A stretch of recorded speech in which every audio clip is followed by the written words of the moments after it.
CLAT exam सच्ची में difficult होता है। हमने सुना है कि क्लैट एग्जाम क्लियर करना कोई आसान बात नहीं है। तो चलिए डिकोड करते हैं कि क्लैट को लेके क्या क्या मिथ्स है और क्लैट एग्जाम जो है क्या सच में उतना डिफिकल्ट होता है जितना उसका रूमर है या नहीं। तो सबसे पहली बात गाइस, क्लैट जो है आपने इसको लेके एक स्टेटमेंट जरूर सुना होगा कि अरे क्लैट तो बहुत हार्ड है क्रैक करना। क्लैट के लिए हजारों स्टूडेंट्स अपियर करते हैं, सीट्स बहुत कम होती है।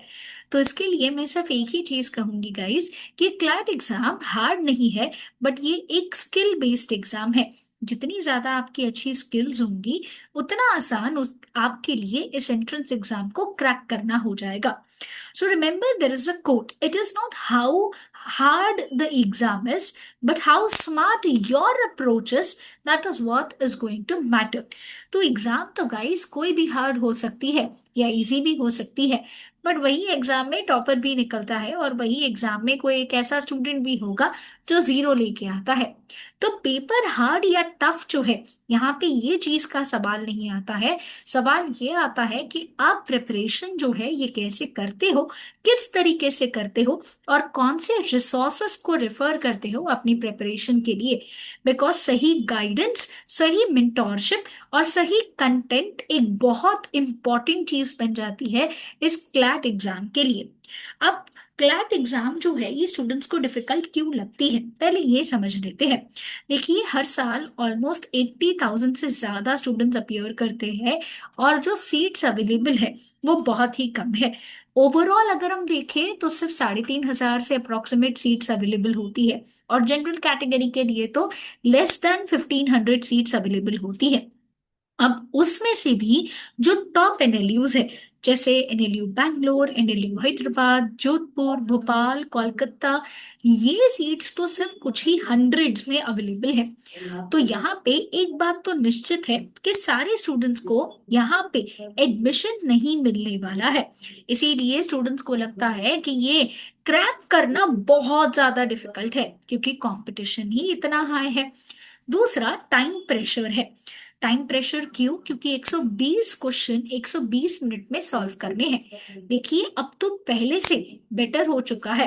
इसके पहले अगर हम देखें तो 150 क्वेश्चन 120 मिनट में सॉल्व करने थे, बट लास्ट 3 साल से क्लैट ने पेपर पैटर्न चेंज किया हुआ है। तो 120 क्वेश्चन 120 मिनट में सॉल्व करने हैं, बट सारे क्वेश्चंस एमसीक्यू बेस्ड क्वेश्चंस होते हैं। तो अगर आपकी रीडिंग स्पीड अच्छी है, अगर आप सही तरीके से जो है कॉम्प्रिहेंशन को पढ़ते हो, एनालाइज करते हो, तो आपके लिए ये क्वेश्चन जो है सॉल्व करना थोड़ी आसान बात हो जाएगी। एंड यहाँ पे ध्यान में रखिए कि एक्यूरेसी और स्पीड बहुत ज्यादा मैटर करती है इस एंट्रेंस एग्जाम के लिए। अब कुछ स्टूडेंट्स ऐसे भी होते हैं जिन्हें कॉम्प्रिहेंशन बेस्ड पेपर जो है ये बहुत लेंदी लगता है।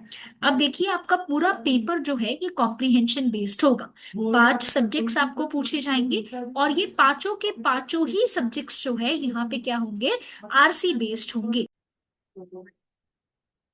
जो 5 सेक्शंस होते हैं वो है इंग्लिश, लीगल, लॉजिकल रीजनिंग और जीके।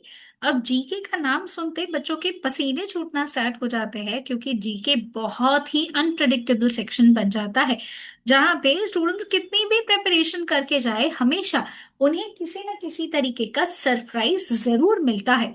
जहां पे करंट अफेयर क्वेश्चंस को लेके उन्हें हमेशा इस बात का डर होता है कि पता नहीं कौन सा टॉपिक आ जाए, और अगर टॉपिक नोन भी हो तो जो क्वेश्चंस पूछे गए हैं क्या हम वो सॉल्व कर भी पाएंगे या नहीं कर पाएंगे। ये चीज को लेके हमेशा स्टूडेंट्स को लेके जो है यहाँ पे सबसे ज्यादा क्या होता है, कंफ्यूजन होता है।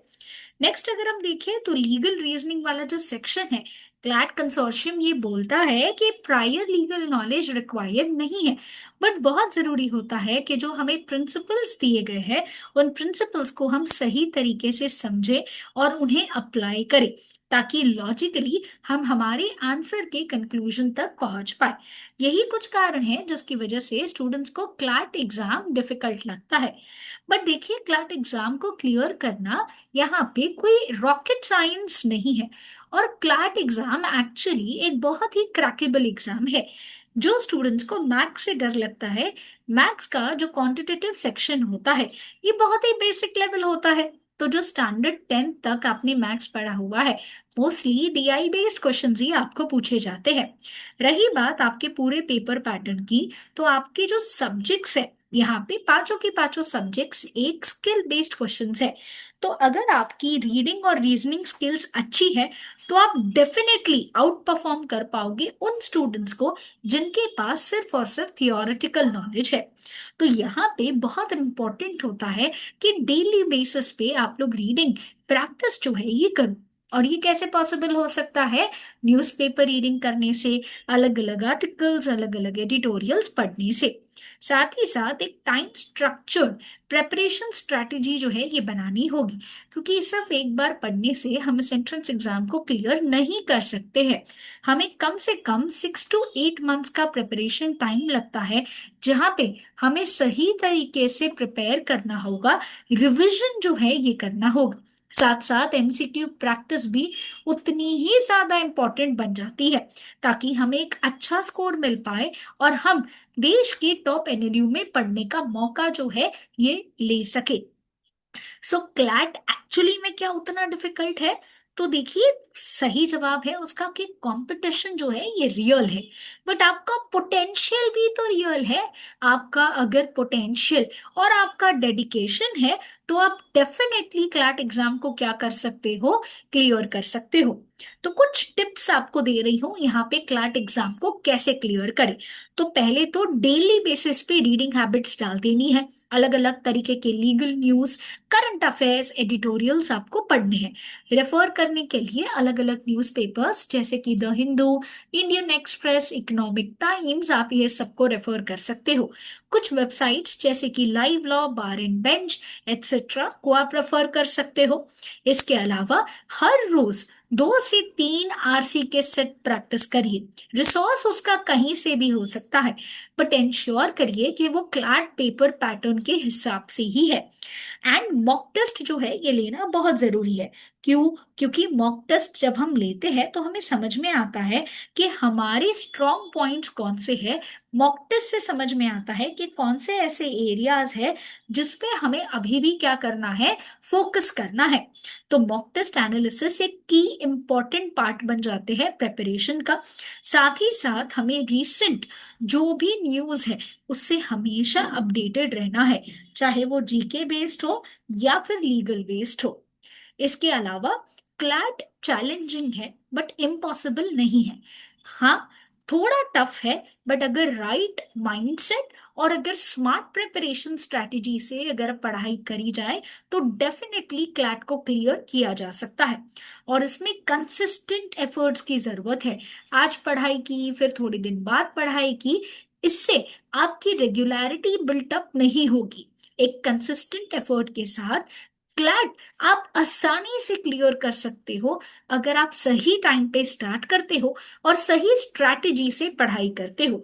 और यही स्ट्रैटेजी आपको बी एडुकेयर प्रोवाइड करती है, जहाँ पे हमारे ऑफलाइन कोचिंग सेंटर्स घाटकोपर और डोंबिवली ब्रांच में लोकेटेड है। इसके अलावा हम ऑनलाइन लेक्चर्स भी कंडक्ट करते हैं।